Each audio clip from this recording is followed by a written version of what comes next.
Subscribe کریں ہمارے channel on line Islamic classes کو اور ساتھ میں دیے گئے بیل آئیکن کو کلک کرنا نہ بھولیے تاکہ جیسے ہی کوئی نئی ویڈیو آئے تو آپ کو اس کی نوٹیفیکیشن مل جائے اور آپ آسانی کے ساتھ وہ ویڈیو دیکھ سکیں۔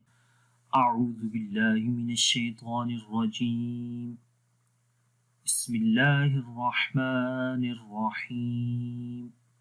السلام علیکم ورحمۃ اللہ وبرکاتہ۔ میرا نام حافظ بلال احمد ہے اور آپ دیکھ رہے ہیں صفات حروف۔ انشاءاللہ آج کی اس کلاس کے اندر ہم صفت تکریر اور صفت تفشی پڑھیں گے۔ تو ان صفتوں کے اندر کون سے حروف پائے جاتے ہیں اور ان حروف کو کس طریقے سے پڑھا جاتا ہے، آئیے شروع کرتے ہیں۔ تکریر کا مطلب ہوتا ہے کپ کپی سی پیدا ہوتی ہے، یہ اس کا معنی ہے، اور یہ ایک حرف ہے کہ جس کے اندر یہ تکریر کی صفت جو ہے وہ پائی جاتی ہے۔ اس کی تعریف یہ ہے کہ اس کے ادا کرتے وقت آواز میں ریشہ لرزہ پیدا ہوتا ہے اور آواز میں تکرار کی مشابہت پیدا ہو جاتی ہے، کیونکہ اس کے اندر را میں تکریر جو ہے وہ اس کی صفت موجود رہتی ہے، کپ کپی ہونا یا پھر تکرار کہہ سکتے ہیں۔ جب یہ حرف ہم پڑھتے ہیں تو اس کی آواز اس طرح پتہ چلتی ہے کہ اس میں ایک قسم کا تکرار ہو رہا ہے، ٹھیک ہے۔ جب ہم پڑھتے ہیں را را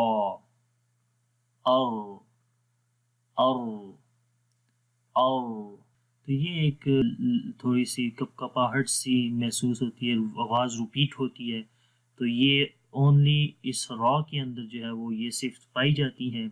تو جب بھی را آئے گا تو اس کے اندر تھوڑی سی تکرار ہوگی، کپاہٹ سی محسوس ہوگی، اور را جب پڑھیں گے تو اس میں صرف زبان کی جو نوک ہے اس کے اندر ہلکی سی کپاہٹ پیدا ہوتی ہے، ٹھیک ہے۔ یہاں جو را کا مخرج ہے تو وہاں پر تھوڑی سی کپاہٹ پیدا ہوگی، جیسے پڑھیں گے او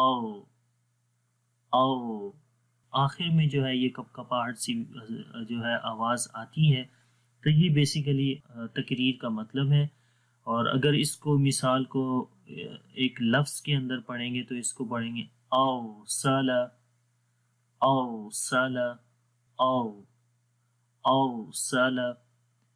تو امید کرتا ہوں کہ را کے بارے میں آپ کو پتہ چل گیا ہوگا۔ اس کے بعد جو اگلی صفت ہے وہ ہے التفشی۔ تفشی کا مطلب ہوتا ہے کہ آواز کا منہ میں پھیلنا۔ یہ بھی ایک حرف کے اندر پائی جاتی ہے اور وہ ہے شین۔ تو جیسے ہی ہم شین کو پڑھتے ہیں تو ہمیں محسوس ہو جاتا ہے کہ آواز منہ کے اندر پھیل رہی ہے۔ اس کے ادا کرتے وقت آواز منہ میں پھیل جاتی ہے، جیسے شین۔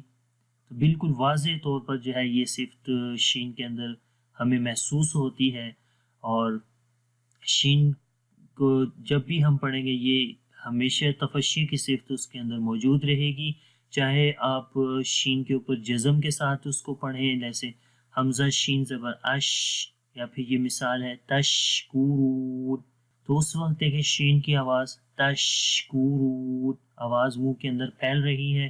یا آپ اگر خالی شین کے اوپر زبر زیر پیش لگاتے ہیں اور پھر پڑھتے ہیں جیسے شا شی شو، تو اس وقت بھی یہ شین کی جو ہے وہ آواز منہ کے اندر پھیل رہی ہوتی ہے۔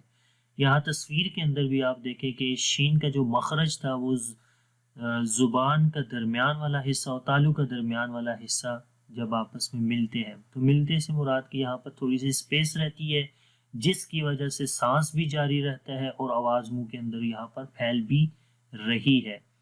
اش، ٹھیک ہے، اش۔ تو یہ تفشی کی صفت تھی۔ انشاءاللہ نیکسٹ کلاس کے اندر صفت استطالت پڑھیں گے۔ اگر اس کے اندر کوئی کوسچن ہے تو آپ اس ویڈیو کے نیچے ہمیں کمنٹس میں بتائیں، انشاءاللہ ہم اس کا رپلائی کریں گے۔ اور اگر آپ کو یہ ویڈیو اچھی لگی ہے تو اس کو لائک بھی کریں اور دوسروں کے ساتھ شیئر بھی کریں، اور اگر ابھی تک آپ نے ہمارا چینل سبسکرائب نہیں کیا تو کائنڈلی اس کو بھی سبسکرائب کر لیں، اور ساتھ میں جو بیل آئیکن ہے اس کو دبانا نہ بھولیے گا تاکہ جیسے ہی کوئی نئی ویڈیو آئے تو آپ کو اس کی نوٹیفیکیشن مل جائے اور آپ آسانی کے ساتھ وہ ویڈیو بھی دیکھ سکیں۔ اب مجھے اجازت دیں، انشاءاللہ نیکسٹ کلاس کے اندر صفت استطالت کے ساتھ حاضر ہوں گا۔ Take care. اللہ حافظ. السلام علیکم ورحمۃ اللہ وبرکاتہ.